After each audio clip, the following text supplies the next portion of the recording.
तो चलो, last class में लोग पढ़ चुके हैं कि जब भी आपका सेंटर मिडल थर्ड पेड का होता है तो हम, या उसके बाद का होता है यानी फोर्थ फिफ्थ सिक्स का होगा, तो हम स्ट्रक्चर को कैसे ड्रॉ करते हैं। ठीक है, ये हम लास्ट क्लास सीख चुके हैं। तो आज की क्लास का जो पहला टॉपिक रहेगा वो रहेगा आपका एक्साइटेशन थ्योरी। एक्साइटेशन थ्योरी, ठीक है। एक्साइटेशन थ्योरी का मतलब क्या है पहले समझो आप ध्यान से। तो इस थ्योरी के अकॉर्डिंग क्या बोला गया है कि जो आपका अनपेयर्ड ऑर्बिटल अनपेयर्ड ऑर्बिटल होता है वैलेंस शेल का, यानी आपके वैलेंस शेल का जो अनपेयर्ड ऑर्बिटल होता है वही आपके बॉन्डिंग में पार्टिसिपेट करता है। ठीक है, तो unpaired orbital of valence shell participate in chemical bonding process. ठीक है, तो आपके वैलेंस शेल का जो अनपेयर्ड ऑर्बिटल है वही बॉन्ड बनाने में पार्टिसिपेट करता है। तो पॉइंट ये होता है कि अनपेयर्ड ऑर्बिटल हम किसको बोलेंगे, अनपेयर्ड ऑर्बिटल हम किसको बोलेंगे, जब भी ऑर्बिटल में सिंगल ड्रोन होता है उसको बोलते हैं हम लोग अनपेयर्ड। ठीक है, जब भी आपके ऑर्बिटल में कोई इलेक्ट्रॉन नहीं होगा उसको बोलते हैं हम लोग वैकेंट ऑर्बिटल, उसको बोलते हैं हम लोग वैकेंट। और जब भी किसी ऑर्बिटल में दो इलेक्ट्रॉन होगा ना उसको हम लोग बोलते हैं पेयर्ड, उसको बोलते हैं पेयर्ड फॉर्म। ठीक है, उसको बोलते हैं हम लोग पेयर्ड फॉर्म, अनपेयर्ड, पेयर्ड। ठीक है,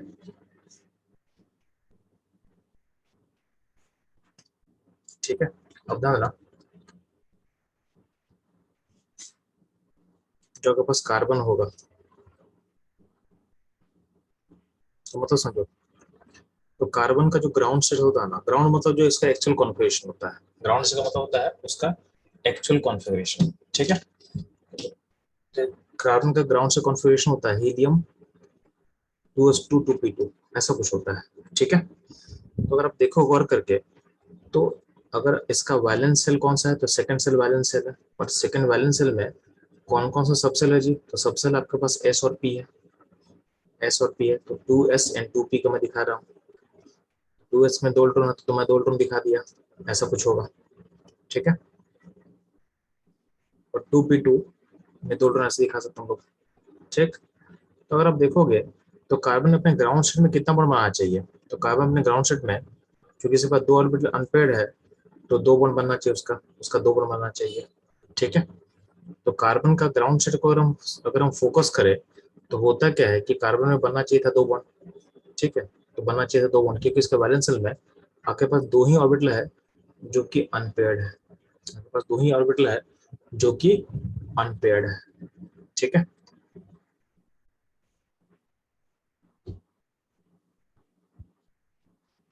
ठीक है, दो अनपेयर्ड आपके पास दिख रहा है ग्राउंड स्टेट में। अब होता क्या है कि आप देखोगे नेचुरली कार्बन का, तो आप देखोगे आप लोग पढ़े होंगे टेंथ में कार्बन एंड कंपाउंड्स, तो आप लोग गौर करना कि कार्बन क्या होता है, टेट्रा वैलेंसी होता है। तो कार्बन बनाता है नेचुरली कितना बॉन्ड बनाता है जी, तो कार्बन अपने मॉलिक्यूल में चार बॉन्ड बनाएगा, यानी carbon is a tetravalence, carbon is tetravalent. तो हम देख रहे हैं कि कार्बन के वैलेंस शेल में दो ही इलेक्ट्रॉन अनपेयर्ड है बट कार्बन कितना बॉन्ड बना रहा है, तो कार्बन इज टेट्रावैलेंट। इसका मतलब क्या होता है कि carbon can form four bond,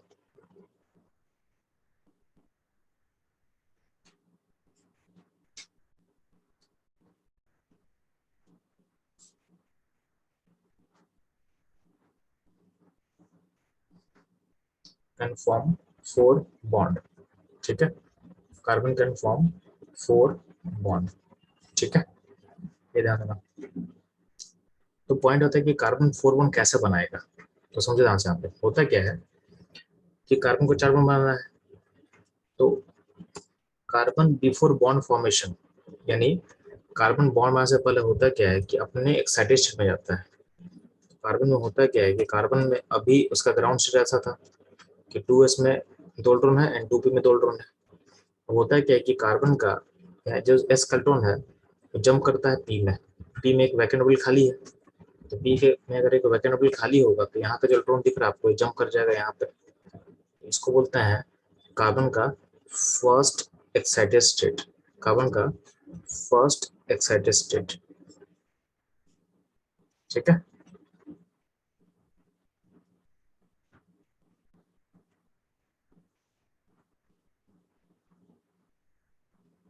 ठीक है, कार्बन होता है फर्स्ट एक्साइटेड स्टेट, ठीक है, ये ध्यान देना। तो होता क्या है कि आपका एस इलेक्ट्रॉन जंप करेगा कहाँ पे, पी में, ठीक है, एस इलेक्ट्रॉन जंप करेगा पी में, ठीक। अब ये ध्यान देना, ये अपने आप तो जंप नहीं करेगा, इस जंप के लिए आपको एनर्जी का रिक्वायरमेंट होगा। तो पॉइंट होता है कि इस जंप का जो एनर्जी रिक्वायरमेंट है, यानी आपका जो जंप हो रहा है, jump require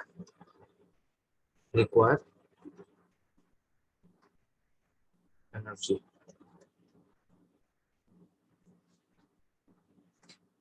jump require energy, ठीक है, जंप रिक्वायर एनर्जी। तो एनर्जी आखिर आता कहाँ से है? तो पॉइंट है कि अगर जंप नहीं होता तो कार्बन कितना बार बनाता, तो बनाता कार्बन दो बॉन्ड, तो कार्बन आएगा दो bond.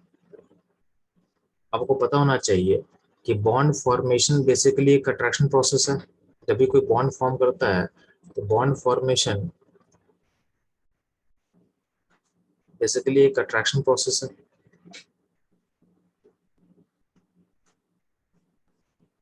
Bond formation is basically attraction process, ठीक है। तो अल्टीमेटली जब भी क्या होगा, जब भी आप बॉन्ड बनाओगे तो क्या होता है, अट्रैक्शन होगा। और आप ये चीज हमेशा ध्यान रखना, जब भी किसी प्रोसेस में अट्रैक्शन होता है तो उससे एनर्जी क्या होता है, रिलीज होता है, ठीक है। तो इससे क्या होता है, एनर्जी क्या होता है, रिलीज होता है।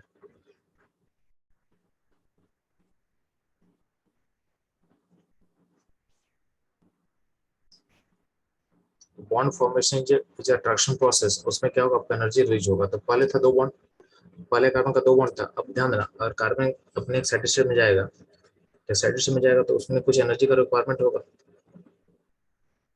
जब साइड में जाने के लिए कार्बन को कुछ एनर्जी आपको देना पड़ेगा। तो मान लेते हैं कि आपको एनर्जी देना पड़ रहा है एक्स, मान लेते हैं एक्स देना पड़ रहा है आपको। लेकिन साइड में जाने के बाद कार्बन का बॉन्ड कितना बनेगा, चार बनेगा। तो चार बॉन्ड बनेगा तो कुछ एनर्जी बाहर भी जाएगा, कुछ एनर्जी बाहर भी जाएगा। तो मान लेते हैं कि जो एनर्जी बाहर जा रहा है तो उसको बोलते हैं माइनस वाई, क्योंकि जो एनर्जी बाहर जाता है उसको नेगेटिव बोलते हैं, ठीक है। यानी इतना एनर्जी बाहर चला गया, ठीक है, यानी इतना एनर्जी क्या हो गया, इवॉल्व कर रहा है। तो आपका एक्स एनर्जी आप सप्लाई किए हो और माइनस एक्स यानी माइनस वाई एनर्जी आपका बाहर गया है।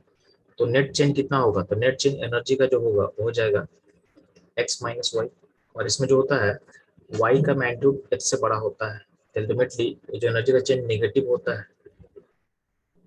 ऐसे मान लेना कि आपको चाहिए था फॉर एग्जाम्पल मान लेते हैं कि मेरे को चाहिए था 10, यानी एक्स का वैल्यू 10 मान लेते हैं, तो वाई जो है वाई का वैल्यू मान लेते हैं कि निकल रहा है -50, यानी आपको 10 एनर्जी देना पड़ा एक्साइटेशन में, और बाहर कितना निकल रहा है, बाहर निकल रहा है -50। यानी इसका मतलब आपका पूरा का पूरा जो नेट चेंज है एनर्जी का, नेट चेंज कितने का हो रहा है, तो नेट चेंज हो रहा है -40 का। यानी ओवरऑल क्या हो रहा है, एनर्जी का आपको एनर्जी रिलीज हो रहा है प्रोसेस में।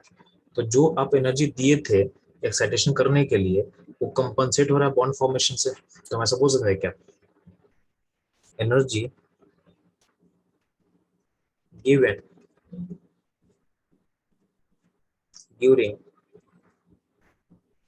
excitation process is compensated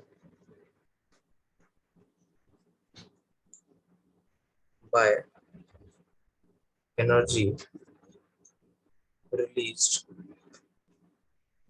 during bond formation during bond formation,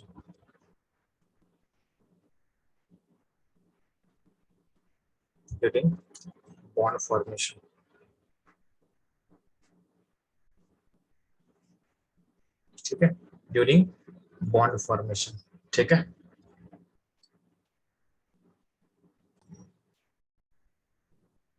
ठीक है चलो, तो हम लोग कार्बन का एक्साइटेशन समझ में आ गया हम लोग को। और अभी हमको समझ में आ चुका है कि एक्साइटेशन एनर्जी जो है उसको सप्लाई कौन करता है। तो हम लोग सीख चुके हैं कि जो बॉन्ड बनता है, एक्स्ट्रा बॉन्ड बनता है, वही कंपनसेट करता है एक्साइटेशन एनर्जी को। अगर बात करते हैं नाइट्रोजन का, तो गौर करना, नाइट्रोजन का जो ग्राउंड स्टेट होता है वो कॉन्फिगरेशन लिखा होगा आपके पास। तो नाइट्रोजन का एटॉमिक नंबर क्या होता है, 7 होता है, ठीक है। इसका कॉन्फिगरेशन क्या होगा, हीलियम 2s2 2p3, ठीक है। Helium 2s2 2p3। तो यहाँ देखोगे इसका वैलेंस शेल क्या है, तो नाइट्रोजन का वैलेंस शेल है 2s2p। ठीक है, तो 2s2 2p3 है। ठीक है, अब ध्यान देना,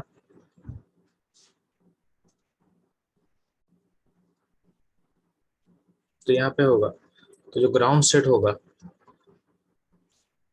जो ग्राउंड स्टेट होगा उसमें क्या होगा कि 2s में 2 इलेक्ट्रॉन हो गए, 2p में 3 इलेक्ट्रॉन हो गए।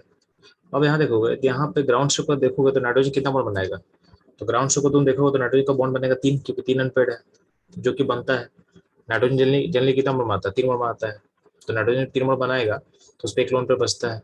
एग्जाम्पल अमोनिया ले लो, ऐसा बहुत से एग्जाम्पल होगा जहाँ पे आप देखोगे नाइट्रोजन कितना बॉन्ड बना रहा है, तो आपका एन फॉर्म करेगा 3 बॉन्ड, उसमें एक लोन पे बचेगा। ठीक है, कभी कभी नाइट्रोजन 4 बॉन्ड बनाता है, तो उसमें कॉन्सेप्ट होता है डेटी बॉन्ड का, उसको हम लोग आगे डिस्कस करेंगे, उसको हम लोग आगे डिस्कस करने वाले हैं। अब ध्यान देना, यहाँ पे एक्साइटेशन पॉसिबल नहीं है सेम सेल में, क्योंकि क्योंकि देखो 2p में जगह खाली ही नहीं, तो एक्साइटेशन कहाँ होगा। तो पॉइंट रहता है कि नाइट्रोजन में अगर चेक करेंगे तो नाइट्रोजन का देखोगे तो नाइट्रोजन का 2s है, 2p है, फिर क्या होगा, फिर 3s हो जाएगा। तो आपका क्वेश्चन ये हो सकता है कि सर 2s और 2p में तो जगह खाली नहीं है, तो इलेक्ट्रॉन 3s में जंप करने से क्या दिक्कत होगा। तो पॉइंट आप ऐसा सोच सकते हो कि 2p में तो जगह खाली नहीं है, तो अगर हम एस का इलेक्ट्रॉन को जंप करवा देंगे यहाँ पे 3s में, तो दिक्कत क्या होगा, क्योंकि 2 और 3 आप डिफरेंट सेल में जंप कर रहे हो, 2s से 3s में जंप डिफरेंट सेल में हो रहा है, तो इसका एनर्जी का रिक्वायरमेंट ज्यादा होगा। ठीक है, तो आप अगर यहाँ जंप करवा दोगे तो प्रॉब्लम क्या होगा कि आप जंप तो करवा दिए, तो जंप करेगा तो कितना अनपेड होगा, तो अनपेड हो जाएगा 5। तो आपको ऐसा लगेगा कि सर यहाँ पे जंप कर देंगे और बॉन्ड बन जाएगा 5, तो एनर्जी एनर्जी जो है वो तो निकल जाना चाहिए। तो प्रॉब्लम क्या है कि आप जंप कर दिए हो डिफरेंट सेल में, सेकेंड सेल से जंप हो गया थर्ड सेल में, तो दिक्कत क्या होगा कि यहाँ पे जो एनर्जी रिक्वायरमेंट काफी हाई होता है। तो मान लेते हैं कि यहाँ पे जो एक्साइटेशन एनर्जी है,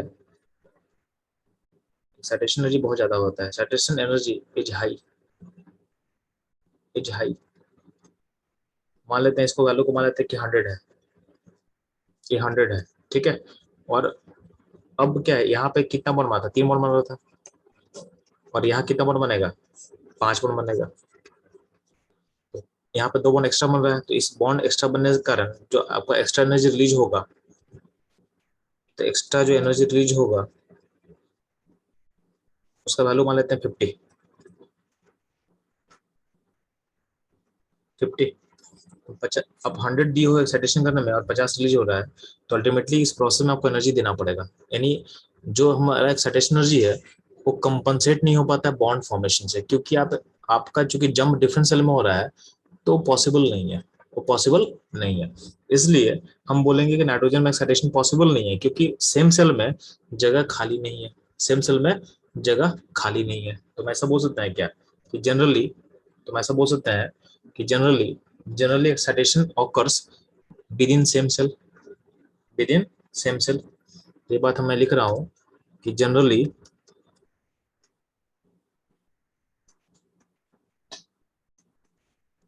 एक्साइटेशन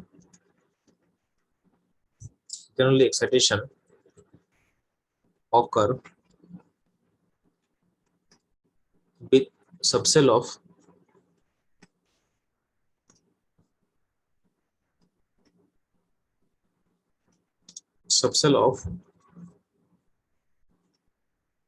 यहाँ पे एक वर्ड यूज कर लो बेटर रहेगा, इसको कर लो different, different subcell of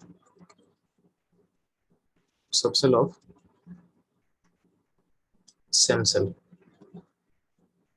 subshell of same cell. ठीक है, सबसेल ऑफ सेम सेल। ठीक है, तो जनरली एक्साइटेशन ऑकर, ठीक है, generally excitation occur within, within यहाँ पे ऐड कर लो, within different subcell of same cell, within different subcell of same cell, यानी सेम सेल में एक्साइटेशन करना आपको क्यों करना है, ताकि आपका एनर्जी कंपनसेट हो पाए, so that so that energy compensated by formation of extra bond, by formation of extra bond. ठीक है, ये ध्यान देना, क्योंकि सेम सेल में अगर हम एक्साइटेशन कर रहे हैं तो इसमें जो एनर्जी का रिक्वायरमेंट होता है बहुत कम होता है, require less energy, require less energy. ठीक है, अब ध्यान देंगे वो, चलो तो मैं क्या बोल रहा हूँ कि नाइट्रोजन में एक्साइटेशन करना नहीं है, तो नाइट्रोजन नेचुरली कितना बॉन्ड बनाएगा, 3 बॉन्ड बनाएगा, कि उसमें 3 ऑर्बिटल अनपेड है। कभी कभी नाइट्रोजन 4 बॉन्ड बनाएगा तो उसमें एक्साइटेशन नहीं होता है, उसमें होता है डेटी बॉन्ड, उसमें होता है डेटी बॉन्ड फॉर्मेशन। तो यहाँ लिखा हुआ है कि नाइट्रोजन कभी कभी 4 बॉन्ड बनाएगा, लेकिन बनाएगा यूजिंग डेटी बॉन्ड। यहाँ पे एक्साइटेशन का कॉन्सेप्ट नहीं लाएंगे, यहाँ पे एक्साइटेशन कॉन्सेप्ट नहीं लाएंगे।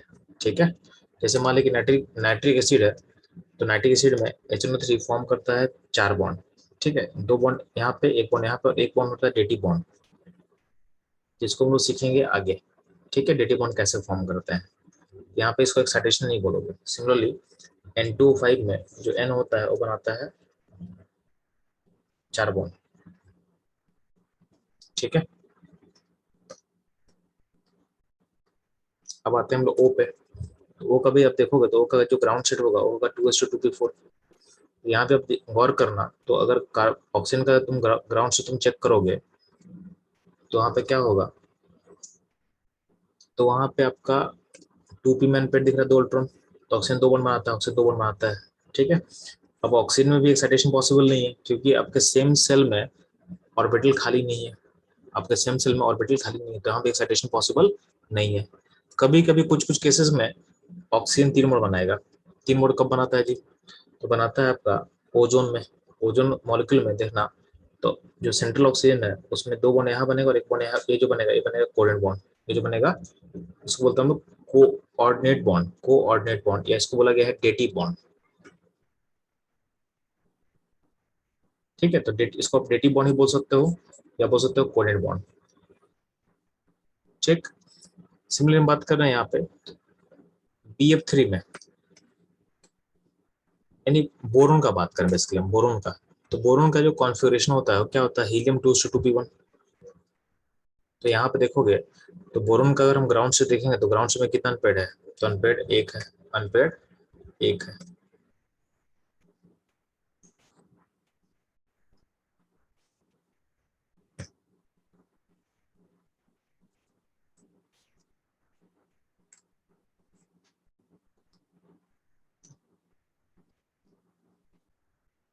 अनपेड 1 है। ठीक है, तो 1 है तो इसमें एक ही बॉन्ड बनना चाहिए, तो जब भी ग्राउंड स्टेट में बोरोन होगा, जब भी बोरोन अपने ग्राउंड स्टेट में होता है कितना बॉन्ड बनाएगा, 1 बॉन्ड बनाएगा। ठीक है, अब ध्यान देना, यहाँ पे चूंकि वैके सेम सेल में ऑर्बिटल खाली है, तो यहाँ पे देखो एस का इलेक्ट्रॉन पी में जंप कर सकता है, जिसको बोलते हैं इसका फर्स्ट एक्साइटेशन, क्या बोलते हैं। तो बोरोन का जो पहला सेट होगा उसमें क्या होता है, एस का इलेक्ट्रॉन जंप के पी में, तो अब कितना अनपेड होगा जी, तो अनपेड हो गया, 3 अनपेड हो चुका आपके पास। तो अब बोरोन कितना मोड़ बनाएगा, 3 मोड़ बनाएगा। इसको रिवर्स से सोच सकते हो, जब भी, जैसे मान लो कि BF3 है, तो BF3 में बोरोन का 3 बॉन्ड है। इसको उल्टा भी सोच सकते हो कि बोरोन जब भी 3 बॉन्ड बनाएगा, बोरोन जब भी 3 बॉन्ड बनाएगा तो हम बोलेंगे बोरोन अपने फर्स्ट एक्साइटेड स्टेट में है। जब भी बोरोन अपना 3 बॉन्ड बनाएगा तो हम बोलेंगे बोरोन का स्टेट क्या होगा, अपने फर्स्ट एक्साइटेड स्टेट में है। सिमिलरली अगर बोरोन अगर 1 बॉन्ड बनाता है तो हम बोलेंगे बोरोन का जो स्टेट है वो क्या होगा, ग्राउंड स्टेट होगा। तो नेचुरली क्या होता है, नॉर्मली क्या होता है, बोरोन जनरली होता है अपने फर्स्ट एक्साइटेड स्टेट में। ठीक है, यानी 3 बॉन्ड बना लेगा वो लोग। हम बात करते हैं फॉस्फोरस का, बात करें पी का, बता ना, पी का जो ग्राउंड स्टेट होता है, ग्राउंड स्टेट होता है नियन 3:3p3। ठीक है, लेकिन गौर करना, थर्ड सेल में डी भी होता है, तो यहाँ डी जो है खाली रहेगा, डी है वैकेंट, डी है वैकेंट। तो इसका मतलब देखते हैं ग्राउंड स्टेट पी का, तो 3s में पेयर्ड इलेक्ट्रॉन है, और 3p का जो इलेक्ट्रॉन है, 3p का जो इलेक्ट्रॉन है वो क्या है, अनपेयर्ड फॉर्म में है। अनपेयर्ड फॉर्म में,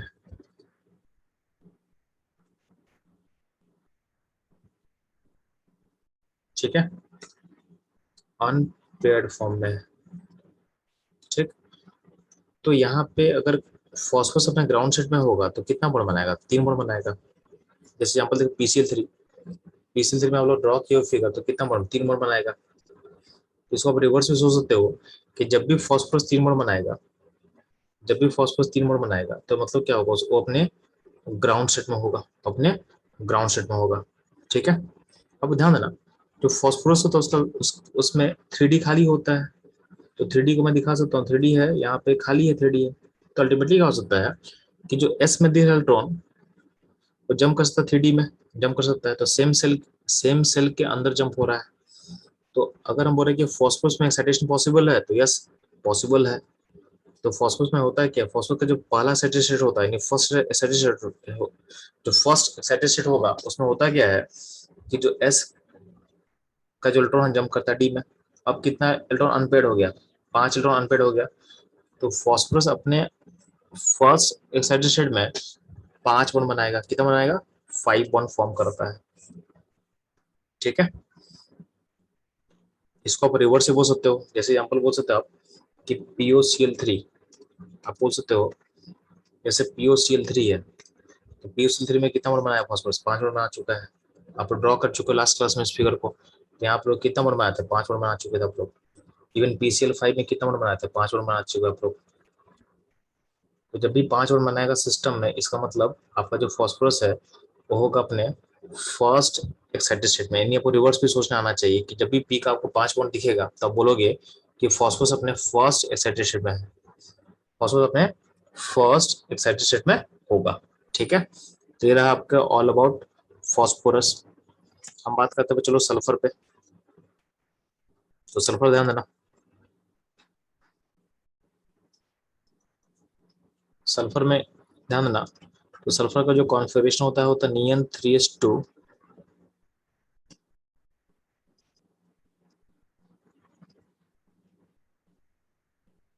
3p4, नियन 3s2 3p4, ठीक है।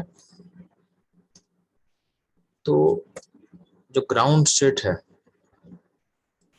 जो हम ग्राउंड स्टेट है, ठीक है, तो ये उसका ग्राउंड स्टेट हुआ। तो ग्राउंड स्टेट में देखोगे कितना इलेक्ट्रॉन अनपेड है, तो आपके पास 2 इलेक्ट्रॉन अनपेड है। मतलब अगर सल्फर अपने ग्राउंड स्टेट में होगा तो कितना बॉन्ड बनाएगा जी, तो 2 बॉन्ड बनाएगा। एग्जाम्पल हो गया S2S, देखोगे यहाँ पे सल्फर का 2 बॉन्ड बना हुआ है। इन्हें आप उल्टा सोच सकते हो कि जब भी सल्फर 2 बॉन्ड बनाएगा तो बोलोगे कि सल्फर अपने ग्राउंड स्टेट में है, ठीक है। अब ध्यान ना, चूंकि हम सल्फर का जो आउटर मोस्ट सेल है थर्ड सेल है, तो थर्ड सेल में क्या होता है, आपका डी खाली होता है, 3D खाली होता है। तो यही बोला हुआ है कि हम डी ऑर्बिटल का यूज कर सकते हैं। यहाँ पे वैकेंट डी खाली है,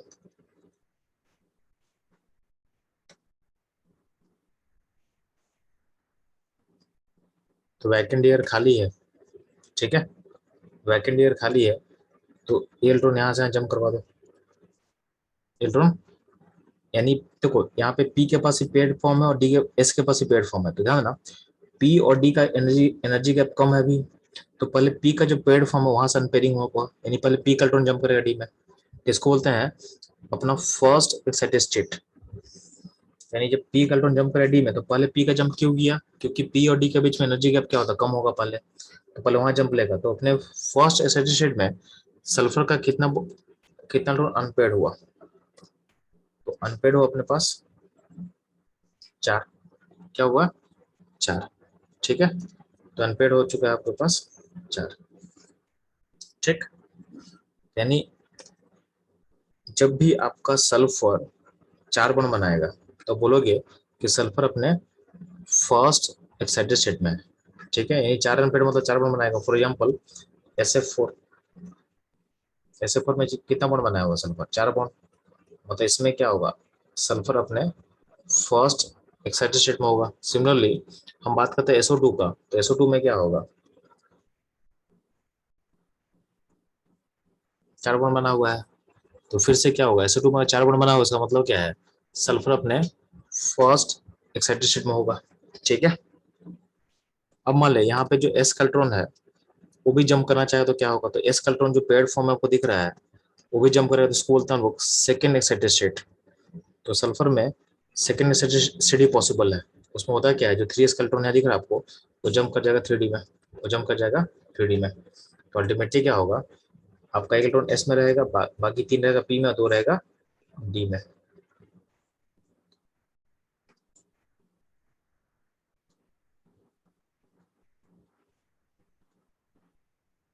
ठीक है, जो रहेगा डी में।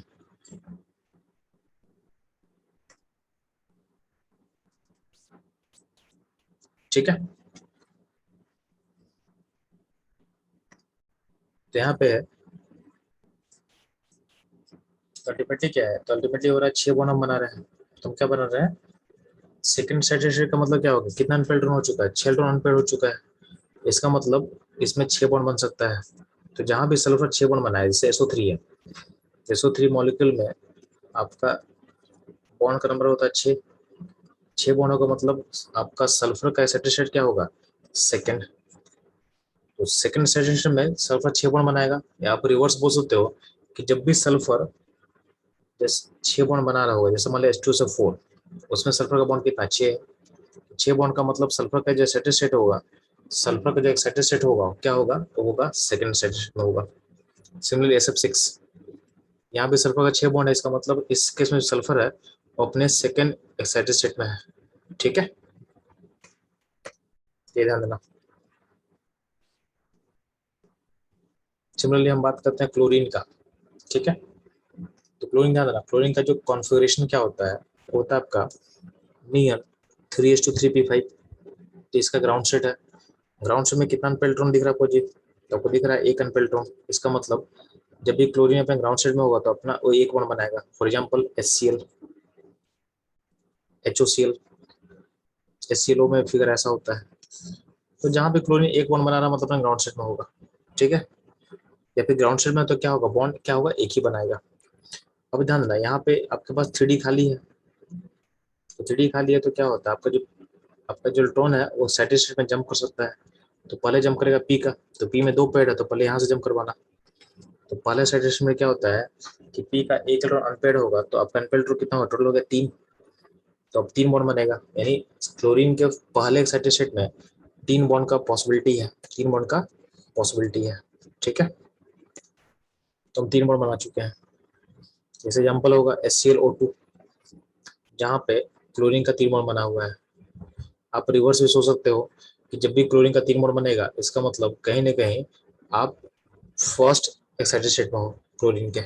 ठीक है, अब ध्यान देना, अगर मान लेते हैं कि सेकेंड इलेक्ट्रॉन भी अगर अनपेयर्ड होता है, जंप करेगा। ठीक है,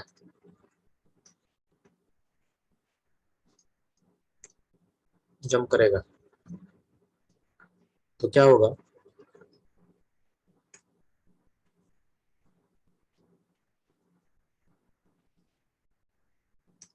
ठीक है, तो 5 इलेक्ट्रॉन अनपेयर्ड हो जाएगा। तो सेकेंड एक्साइटेड स्टेट में 5 बॉन्ड क्लोरीन फॉर्म कर सकता है। जैसे एग्जाम्पल SLO3, यहाँ पे तो क्लोरीन का 5 बॉन्ड बना हुआ है। ठीक, आप रिवर्स में सोच सकते हो कि अगर क्लोरीन 5 बॉन्ड बनाया हुआ है तो ये अपने सेकेंड एक्साइटेड स्टेट में होगा, ये अपने सेकेंड एक्साइटेड स्टेट में होगा। ठीक है, सिमिलरली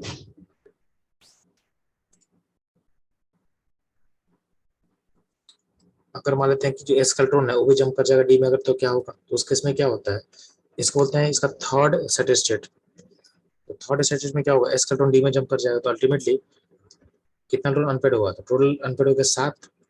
तो थर्ड एक्साइटेड स्टेट में आपके थर्ड एक्साइटेड स्टेट में आपका बॉन्ड का नंबर कितना होगा, 7 हो जाएगा। तो बॉन्ड का नंबर कितना हो जाएगा, 7 हो जाएगा।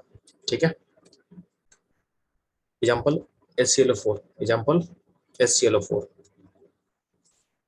ठीक है, एग्जाम्पल क्या होगा, HClO4 यहाँ दिख रहा है आपको, यहाँ पे कितना बॉन्ड बना हुआ, 7 बना हुआ है। तो जब भी थर्ड एक्साइटेड होगा तो बॉन्ड का नंबर बनेगा 7। इसको आप रिवर्स ही बोल सकते हो, रिवर्स क्या बोलोगे, जब भी क्लोरीन बना रहा है 7 बॉन्ड, तो अपने होगा थर्ड एक्साइटेड स्टेट में, अपने होगा वो थर्ड एक्साइटेड स्टेट में। ठीक है, जिस से आप क्लोरीन का डिफरेंट एक्साइटेड स्टेट को एक्सप्लेन कर सकते हो। ठीक है, हम बात करते हैं फ्लोरीन का। फ्लोरीन है ना, फ्लोरीन चूंकि सेकेंड पीरियड का एलिमेंट है, तो फ्लोरीन में वैकेंट डी तो होता नहीं है, तो 2s2p2, तो यहाँ पे और कोई ऑर्बिटल खाली नहीं है, तो यहाँ पे एक्साइटेशन होगा नहीं। एक्साइटेशन होगा नहीं तो मतलब क्या बनाएगा, एक ही बॉन्ड बनाएगा, HF। एग्जाम्पल हो गया HF। ठीक है, और भी एग्जाम्पल हो सकता है एक बॉन्ड का, जैसे OF2। तो OF2 में भी देखो फ्लोरीन जो है वो सिंगल बॉन्ड ही बना रहा है। O2F2, उसमें तुम गौर करना फ्लोरीन का सिंगल बॉन्ड ही है। ठीक है, तो फ्लोरीन सिंगल ही बॉन्ड बनाएगा, उसमें एक्साइटेशन पॉसिबल नहीं है क्योंकि सेकंड सेल में वैकेंट ही होता नहीं है। ठीक है, और पी आपका पी में ऑर्बिटल खाली नहीं है। ठीक, अगर हम बात करते हैं चलो सिलिकन का, तो सिलिकन कार्बन का मेंबर है जी, तो यहाँ पे 3s2 3p2 होगा, तो इसका ग्राउंड स्टेट में क्या होगा, 2 अनपेड होगा, तो 2 अनपेड के अकॉर्डिंग सिलिकन को 2 बॉन्ड बनाना चाहिए। अब होता है क्या है कि अगर एस इलेक्ट्रॉन जंप कर जाएगा पी में 3p में, तो कितना, इसको बोलते हैं लोग फर्स्ट एक्साइटेड स्टेट, इसमें कितना इलेक्ट्रॉन अनपेड हो गया, 4 इलेक्ट्रॉन अनपेड हो गया, तो इसमें क्या बनाएगा, इसमें 4 बॉन्ड बनाएगा। तो अल्टीमेटली होता क्या है कि सिलिकॉन जनरली बनाता है 4 बॉन्ड। ठीक है, क्यों, क्योंकि 4 बॉन्ड बनाने के लिए एक्साइटेशन चाहिए, बट एक्साइटेशन का जो एनर्जी है वो एक्स्ट्रा बॉन्ड फॉर्मेशन से कंपनसेट हो जाता है, इसलिए सिलिकॉन में जनरली क्या बनेगा, 4 बॉन्ड फॉर्म करेगा। ठीक है, आपको रिवर्स से बोल सकते हो, जब भी सिलिकॉन में 4 बॉन्ड बनेगा इसका मतलब सिलिकॉन होगा अपने फर्स्ट एक्साइटेड स्टेट में, फर्स्ट एक्साइटेड स्टेट में। ठीक है, ये ध्यान देना। तो क्वेश्चन आपसे पूछ सकता है ना, क्वेश्चन से पूछ सकता है कि